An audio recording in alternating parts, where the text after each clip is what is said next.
नमस्कार, प्रणाम, आदाब। मैं वकील कुमार। आज हम लोग बात करेंगे class 10th Bihar board economics का। आज हम लोग पढ़ने जा रहे हैं इकोनॉमिक्स। इस इकोनॉमिक्स में हम लोगों को लेसन नंबर 5 पढ़ना है। Lesson number 5। इस लेसन का नाम है रोजगार एवं सेवाएं। तो ये जो चैप्टर है इसको हम लोग 2 पार्ट में पढ़ेंगे। तो ये जो वीडियो अभी बनाने जा रहे हैं ये पार्ट 1 का। तो जैसा कि आप देख रहे हैं बोर्ड पे, इस लेसन का नाम ही है रोजगार एवं सेवाएं। तो सबसे पहले हम लोग को जानना यह जरूरी हो जाता है कि आखिर रोजगार क्या है, रोजगार से हम लोग क्या समझते हैं।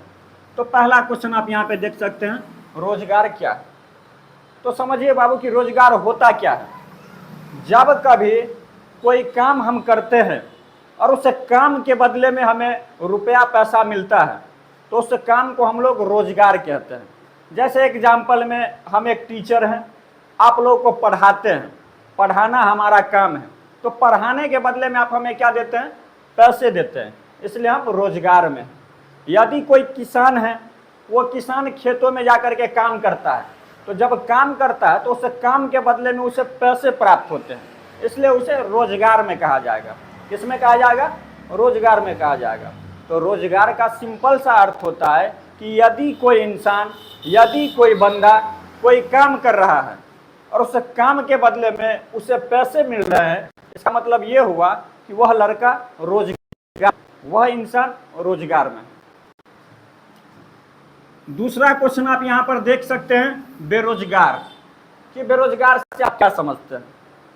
तो बेरोजगारी का सिंपल सा मतलब है, यदि कोई इंसान काम करना चाहता है, काम करने के लायक है, लेकिन उसे अपने स्किल के अनुसार, अपनी हुनर के हिसाब से कोई काम नहीं मिल रहा है, और यदि काम मिल भी रहा है तो उसके हिसाब से उसे पैसा नहीं मिल रहा है, तो ऐसी स्थिति में वे लोग बेरोजगार कहलाएंगे।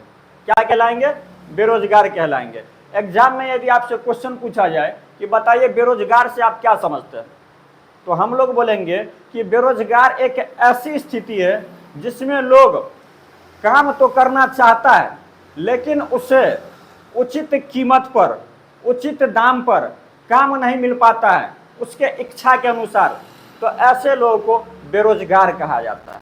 क्या कहा जाता है, बेरोजगार कहा जाता है। तो कभी कभी क्या होता है कि जैसे कोई इंसान है, उसको काम भी मिल रहा है, पैसा भी ठीक ठाक मिल रहा है, लेकिन वो इंसान काम करना ही नहीं चाहता है, कोढ़िया है। इसका मतलब ये हुआ कि भैया वो बेरोजगार नहीं है, वो करना ही नहीं चाह रहा है। ठीक है।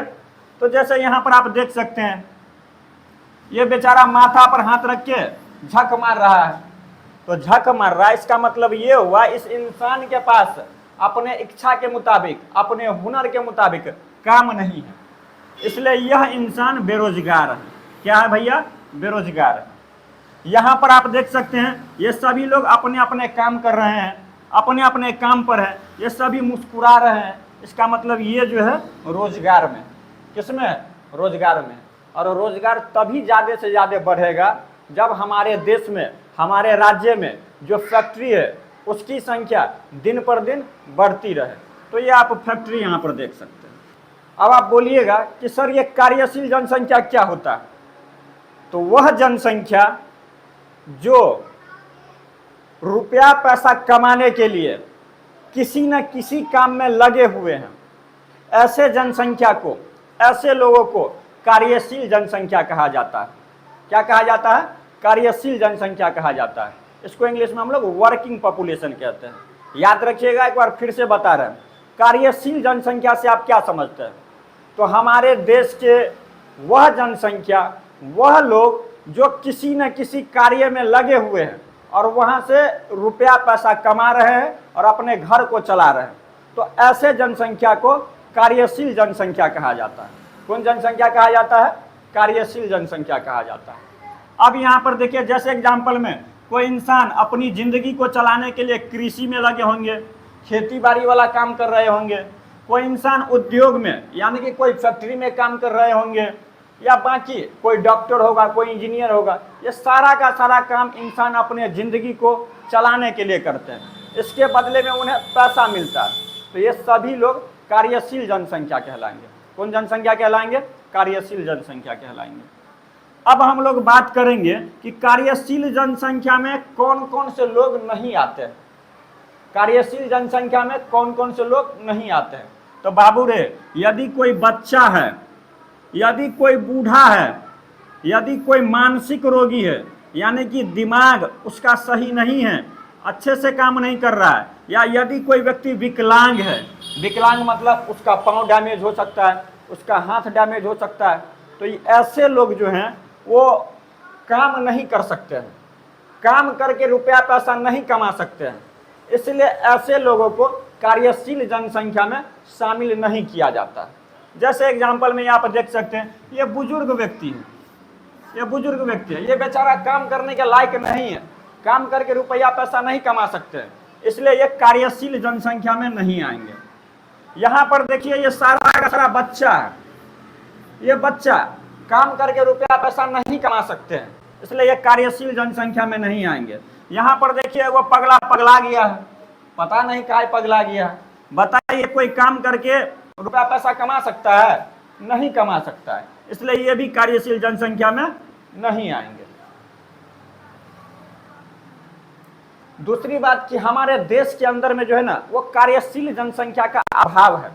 हमारे देश के अंदर में लगभग 142 करोड़ की आबादी है।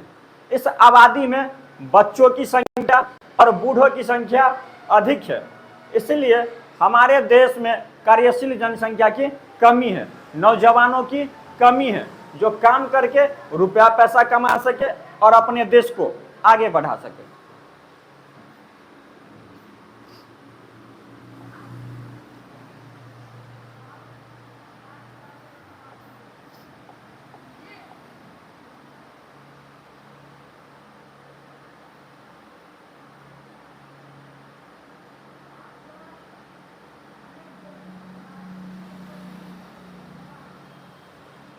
चलिए हम लोग अब देखते हैं रोजगार के क्षेत्र। रोजगार के क्षेत्र, इसको इंग्लिश में सेक्टर्स ऑफ एम्प्लॉयमेंट कहते हैं, यानी कि इंसान को कौन कौन से फील्ड से रोजगार मिलता है। तो इस रोजगार के क्षेत्र को मुख्यतः 3 भागों में बांटा गया। रोजगार के क्षेत्र को कितने भागों में बांटा गया भैया? 3 भागों में बांटा गया। पहला है प्राथमिक क्षेत्र, दूसरा है द्वितीयक क्षेत्र और तीसरा है तृतीयक क्षेत्र।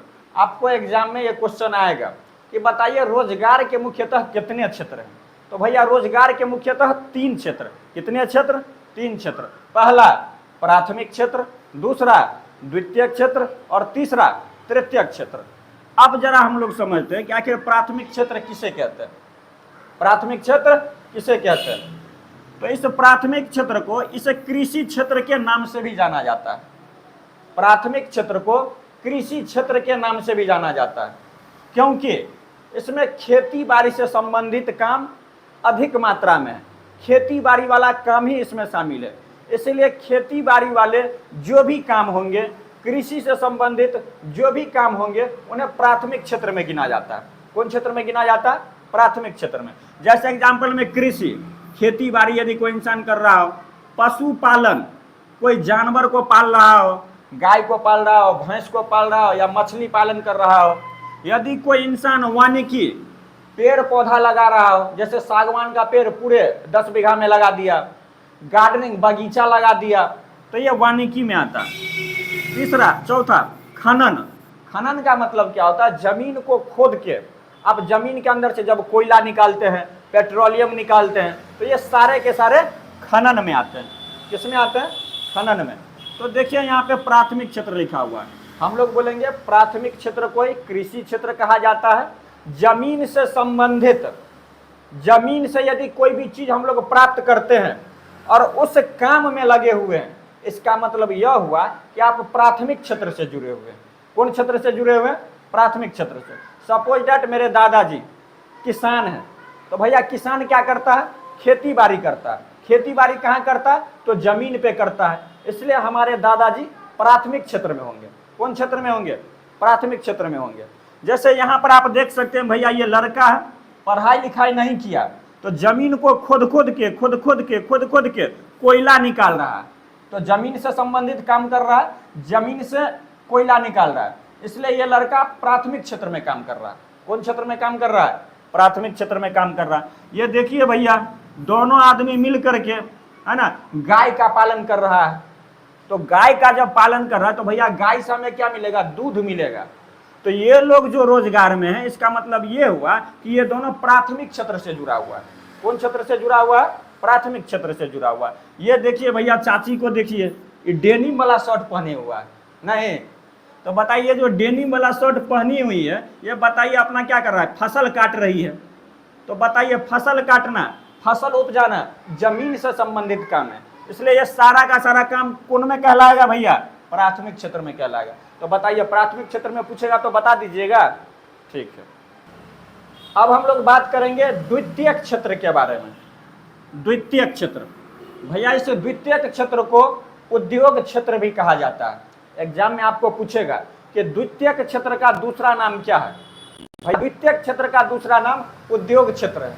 आप बोलिएगा उद्योग क्षेत्र क्यों? क्योंकि भैया इस क्षेत्र के अंदर में क्या किया जाता है? कोई ना कोई चीज का निर्माण किया जाता है, किसी न किसी चीज को बनाया जाता है। अब आप बोलिएगा कि सर यहाँ खाली निर्माण नहीं लिखा है, यहाँ तो विनिर्माण भी लिखा है, तो दोनों का मतलब बताइए।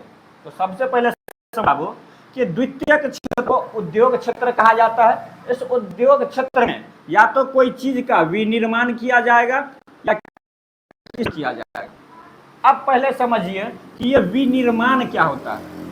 विनिर्माण का मतलब ये होता है कि पहले से कोई चीज बना हुआ है, उसमें थोड़ा सा प्रोसेसिंग कर दीजिए और कोई नयका चीज बना दीजिए। तो जब आप नयका चीज बना देते हैं तो वही विनिर्माण कहलाता है। क्या कहलाता है? विनिर्माण। जैसे एग्जांपल में आलू, क्या भैया आलू को हम लोग बनाते हैं? नहीं, आलू बनले रहता है और यही आलू का इस्तेमाल करके हम लोग चिप्स बना देते हैं। ये विनिर्माण कहलाएगा। ये क्या कहलाएगा? विनिर्माण कहलाएगा। दूसरी बात, गन्ना, गन्ना हम लोग खेत से प्राप्त करते हैं और उसी गन्ना को मशीन में डाल देते हैं तो हमको चीनी प्राप्त हो जाता है। क्या प्राप्त हो जाता है? चीनी प्राप्त हो जाता है। तो भैया ये भी क्या कहलाएगा? विनिर्माण कहलाएगा। क्या कहलाएगा? विनिर्माण कहलाएगा। तो विनिर्माण का सिंपल सा मतलब होता है पहले से कोई चीज बना है, उसको थोड़ा सा प्रोसेसिंग कर दीजिए, कोई नयका चीज बना दीजिए, तो वो विनिर्माण कहलाता है। क्या कहलाता है? विनिर्माण। तो बताइए, आलू से चिप्स बनाना विनिर्माण कहलाएगा। क्या कहलाएगा? विनिर्माण। दूसरी बात कि निर्माण का मतलब क्या होता है? निर्माण का मतलब ये होता है कि पहले से कोई चीज बना नहीं है, आप नया नया कोई चीज बनाते हैं तो वो निर्माण कहलाता है। क्या कहलाता है? निर्माण।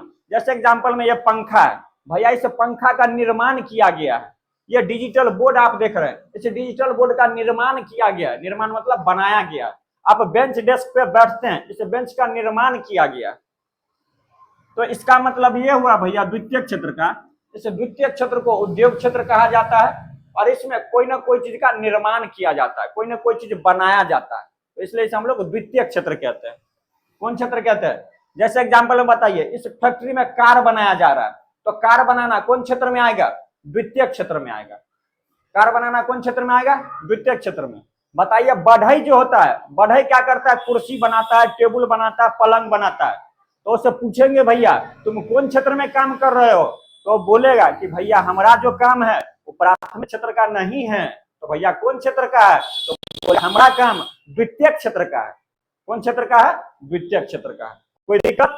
ठीक, चलो अब तृतीयक क्षेत्र के बारे में। तृतीयक क्षेत्र, अब ये तृतीयक क्षेत्र क्या होता है इसको जरा समझिए। इस तृतीयक क्षेत्र को हम लोग सेवा क्षेत्र भी कहते हैं। इस तृतीयक क्षेत्र को क्या कहते हैं? सेवा क्षेत्र कहते हैं। अब आप बोलिएगा इस सर तृतीयक क्षेत्र को सेवा क्षेत्र क्यों कहा जाता है? क्योंकि भैया ये ऐसा क्षेत्र है, ऐसा सेक्टर है जिसमें हम लोग किसी चीज का निर्माण नहीं करते, किसी चीज को बनाते नहीं है, बल्कि हम पैसा लेकर के किसी दूसरे व्यक्ति को हेल्प करते हैं। तो जब कभी भी हम लोग किसी चीज का निर्माण नहीं करते हैं, पैसा लेकर के किसी इंसान को हेल्प करते हैं, तो वो जो हेल्प करने वाला काम है वो तृतीयक क्षेत्र में आता है। कौन क्षेत्र में आता है भैया? तृतीय क्षेत्र में आता है। जैसे एग्जाम्पल में परिवहन है। परिवहन मतलब कोई इंसान यदि बस चलाता है, ट्रक चलाता है, हवाई जहाज चलाता है, तो वह इंसान आपको कोई चीज बना के नहीं देता है, बल्कि एक जगह से दूसरे जगह पहुंचने में मदद करता है। क्या करता है? मदद करता है, हेल्प करता है, इसलिए यह तृतीय क्षेत्र में आएगा। संचार, यदि कोई इंसान टेलीफोन से जुड़ा हुआ काम करता है, मोबाइल फोन से रिलेटेड काम करता है, न्यूज पेपर वाला काम करता है, तो भैया न्यूज पेपर में हम लोग क्या करते हैं? न्यूज पेपर वाला हमको कोई चीज बना के देता है? नहीं भैया, न्यूज पेपर क्या करता है? उसमें सूचना डालता है ना, न्यूज डालता है, और उस न्यूज को हम लोग पढ़ लेते हैं, है ना। तो न्यूज चैनल वाला क्या करता है? कोई चीज को समझाने में, कोई चीज की जानकारी प्राप्त करने में हमको हेल्प करता है। तो हेल्प करने वाला जितना काम होगा सब तृतीय क्षेत्र में आएगा। बताइए एग्जाम्पल में, हम एक टीचर हैं, क्या आपको कोई चीज बना के देते हैं? नहीं, बल्कि किताब में जो चीज लिखा हुआ है उस लिखे हुए चीज को समझने में हेल्प करते हैं, और उसके बदले में आपसे हम पैसा लेते हैं। इसलिए हमारा जो काम है वो तृतीय क्षेत्र का है।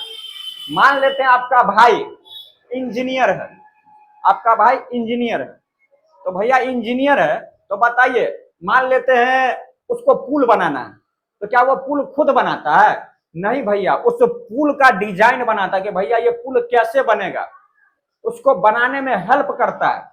इसलिए इंजीनियरिंग हो, डॉक्टर हो, साइंटिस्ट हो, ये कोई चीज बनाता नहीं है, बल्कि पैसा लेकर के आपको हेल्प करता है। इसलिए वो सारा का सारा काम तृतीय क्षेत्र में आएगा। कौन क्षेत्र में आएगा? तृतीय क्षेत्र में आएगा। बताइए यहाँ पे, ये बेचारा दुकानदार है ना, बताइए फल उल सब अपना बेचता है, तो क्या ये फल को बनाता होगा? नहीं, ये फल अपने दुकान में कहीं से ला करके रखता है, जब आप एक दुकान पे जाते तो आपसे पैसा लेता है और ये फल दे देता है, यानी कि फल की प्राप्ति के लिए आपको ये हेल्प कर रहा है, इसलिए ये दुकानदार तृतीय क्षेत्र में आएगा। ये डॉक्टर आपसे पूछेगा भैया कौन कौन बीमारी है आपको, वह बीमारी को समझता है और लक्षण के हिसाब से वह दवाई लिख देता है, तो बीमारी को पहचानने में यह मदद कर रहा है, इसलिए यह डॉक्टर तृतीय क्षेत्र में आएगा। ये बताइए बस ड्राइवर, बताइए ये बस ड्राइवर क्या करता है? आपको एक जगह से दूसरे जगह पहुंचाने में हेल्प करता है, इसलिए यह तृतीय क्षेत्र में आएगा। यानी कि बाबू सिंपल सा बात है ना, पैसा लेकर के आपके काम में यदि कोई मदद कर रहा है तो वह तृतीय क्षेत्र का व्यक्ति है। कौन क्षेत्र का व्यक्ति है? तृतीय क्षेत्र का व्यक्ति है। अब जरा यहां पर देखिए, है ना, व्यापार का बात है तो भैया किराना दुकान वाला हो, शोरूम वाला हो, या हार्डवेयर का कोई दुकान हो। हार्डवेयर का मतलब जहां पे बालू, गिट्टी, ईटा, है ना, रॉड, ये सब मिलता है, उसको हार्डवेयर कहते हैं। तो ये सभी जो है कुछ बनाता नहीं है, दुकान में लाके रखे रहता, आपको पैसा दीजिए आपको सामान दे देगा, इसलिए ये व्यापार भी सारा का सारा तृतीय क्षेत्र में आएगा। बैंकिंग, SBI बैंक है, एक्सिस बैंक है, ये रुपया बनाता नहीं है ना, बल्कि जितना पैसा हम अकाउंट में रखे रहते हैं वही पैसा हमको देने का काम करता है, हेल्प करने का काम करता है, इसलिए ये बैंकिंग का भी काम तृतीय क्षेत्र में आएगा। कौन क्षेत्र में आएगा? तृतीय क्षेत्र में। अब देखिए ये सेवा क्षेत्र जो है ना, ये सेवा क्षेत्र दो प्रकार के होते हैं, एक होता है सरकारी सेवा क्षेत्र और दूसरा होता है गैर सरकारी सेवा क्षेत्र। अब आप बोलेगा कि सरकारी सेवा क्षेत्र का मतलब क्या होता है? एग्जाम्पल में बताइए, आर्मी, आर्मी क्या आर्मी प्राइवेट होता है? नहीं, आर्मी सरकारी होता है, वह देश का होता है, इसलिए आर्मी सरकारी सेवा क्षेत्र में आएगा। दूसरी बात है गैर सरकारी सेवा क्षेत्र। गैर सरकारी में क्या आ जाएगा भैया? जैसे एग्जाम्पल में टीचर है, ये टीचर भैया प्राइवेट भी हो सकता है, डॉक्टर प्राइवेट भी हो सकता है, तो जो चीज प्राइवेट है भैया वो गैर सरकारी सेवा क्षेत्र में आएगा। कौन सेवा क्षेत्र में आएगा? गैर सरकारी सेवा क्षेत्र में आएगा। इतना बात समझे में कोई दिक्कत? कोई दिक्कत नहीं। तो चलो एक बार तुम लोग को हम रिवीजन मरवा देते हैं।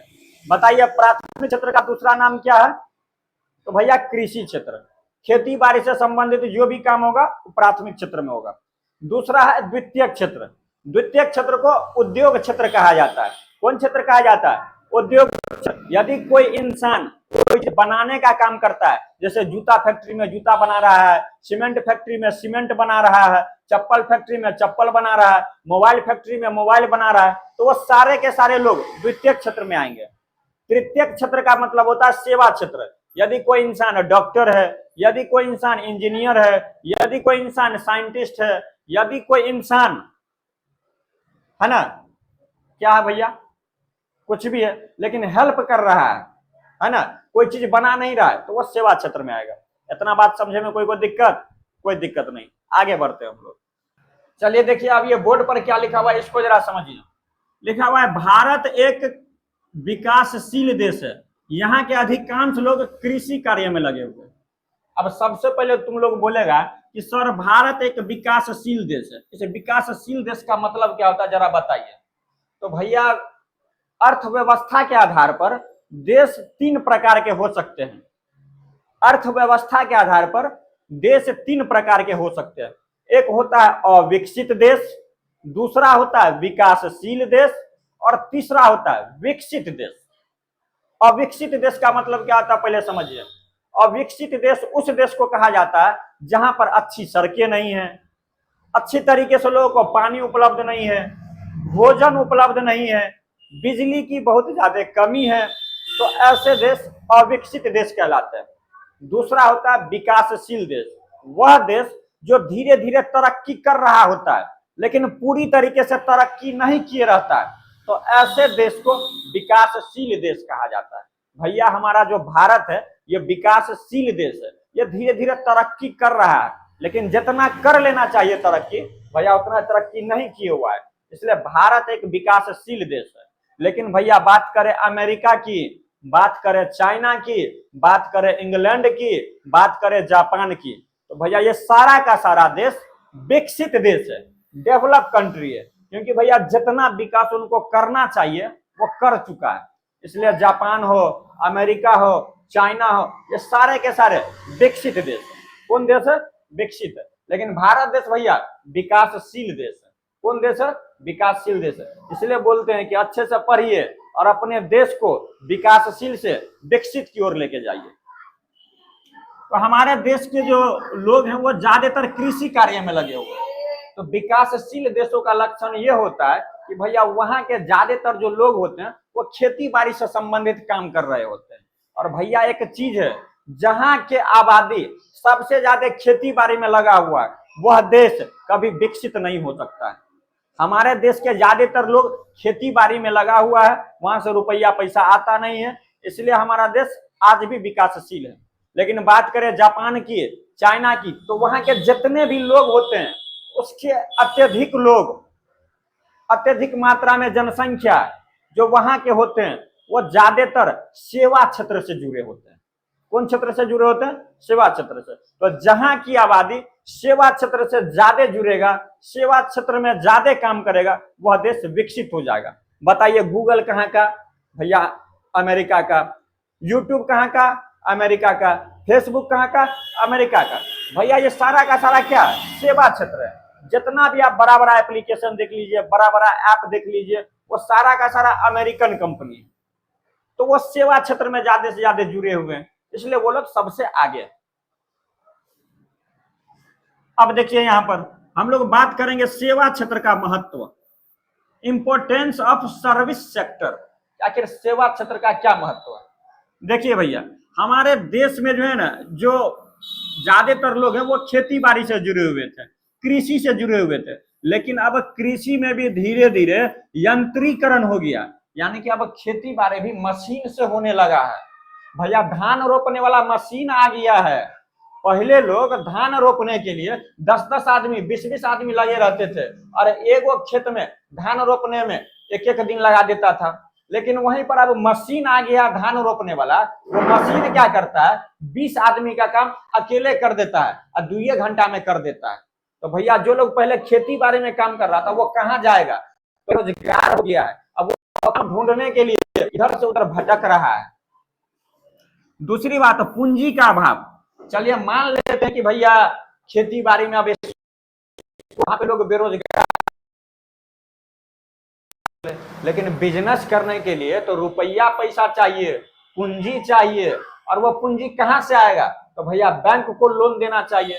लेकिन बैंक गरीबों को लोन नहीं देता है। आपका चप्पल खिया जाएगा, आपका चप्पल खत्म हो जाएगा, टूट जाएगा, लेकिन आपको लोन नहीं देगा। तो भैया हमारे बिहार का, हमारे देश का ऐसा स्थिति है, इसके वजह से पूंजी का अभाव है। और जब पूंजी का अभाव होगा तो बताइए कोई फैक्ट्री कहीं पर लगेगा? नहीं लगेगा। तो ये जितने भी लोग हैं ये सभी के सभी बेरोजगार हो गए हैं। अब इन बेरोजगारों को है ना रोजगार का एकमात्र क्षेत्र नजर आ रहा है। उस क्षेत्र को हम लोग प्यार से, मोहब्बत से, इश्क से सेवा क्षेत्र कहते हैं। कौन क्षेत्र कहते हैं भैया? सेवा क्षेत्र कहते हैं। तो भैया सेवा क्षेत्र के अंदर में बहुत ज्यादा स्कोप है, इसलिए सभी लोग अब सेवा क्षेत्र की तरफ ध्यान दे रहा है। और भारत के लिए भी जरूरी है कि सेवा क्षेत्र पे ध्यान दे।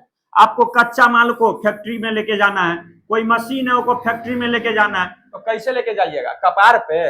नहीं भैया, ट्रक से, बस से, रेल से। तो ये जितना भी गाड़ी घोड़ा है इन सभी को हम लोग यातायात कहते हैं। तो यातायात की सुविधा होना चाहिए, तभी हमारा देश धीरे धीरे ग्रो करेगा, डेवलप करेगा, विकसित करेगा। यहाँ पर देखिए एक बात बहुत इंपॉर्टेंट लिखा हुआ है, बिहार देश की सर्वाधिक पिछड़ा हुआ राज्य है। हमारे भारत देश के अंदर में टोटल 28 गो राज्य और 8 गो केंद्र शासित प्रदेश है।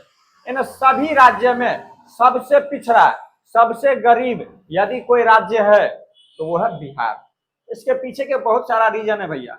हमारे देश के अंदर में, हमारे बिहार राज्य के अंदर में लोग जब चुनाव होता है तो उस चुनाव में नेता नहीं बाप चुनता है। और जब भैया बाप चुनेगा तो क्या वो देश का या राज्य का विकास करेगा?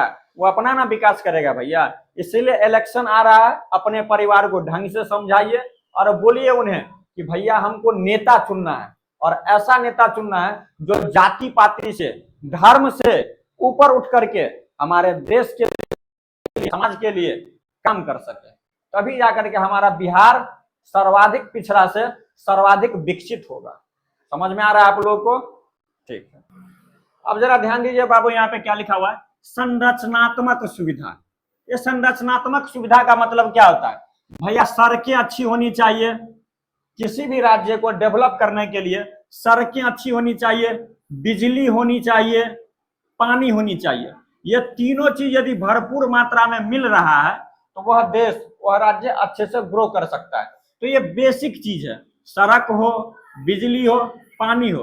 इसलिए इन तीनों को मिला करके हम लोग संरचनात्मक सुविधा कहते हैं। कौन सुविधा कहते हैं? संरचनात्मक सुविधा। बताइए अभी के समय में भी हमारे इलाके के कुछ गांव ऐसे हैं जहां की सड़कें अच्छी नहीं है। तो भैया जब सड़क अच्छा नहीं होगा तो कोई जो बड़ा बड़ा कंपनी है, जो मल्टीनेशनल कंपनी कहते हैं, बहुराष्ट्रीय कंपनी कहते हैं, क्या भैया वह कंपनी अपना कंपनी कभी बिहार में लगाएगा? नहीं लगाएगा, क्योंकि बिहार में आज भी कुछ इलाका ऐसा है जहां पर अच्छी सड़कें नहीं है। तो जब अच्छी सड़कें नहीं है तो मल्टीनेशनल कंपनी के जो मालिक हैं वो भैया फैक्ट्री क्यों लगाएगा? फैक्ट्री वहीं पर लगाता है कोई कंपनी का मालिक जहां का सड़क अच्छा हो, बिजली अच्छे से उपलब्ध हो और पानी अच्छे से उपलब्ध हो। अरे तो रूल कहता है भैया कि वह क्षेत्र जहां पर आप 100 किलोमीटर की दूरी 1 घंटा में तय कर लेते हैं, उस क्षेत्र को, उस इलाके को आगे बढ़ने से कोई नहीं रोक सकता है। लेकिन भैया अपने इलाका में ऐसा है ये नहीं है। आपको मान लेते हैं कि यहाँ से आपको सकरी जाना है, सकरी जाना है तो यहाँ से जाइए और गुमती आपको मिल जाएगा भैया दहोरा में, और गुमती के पास भैया आधा घंटा लग जाएगा।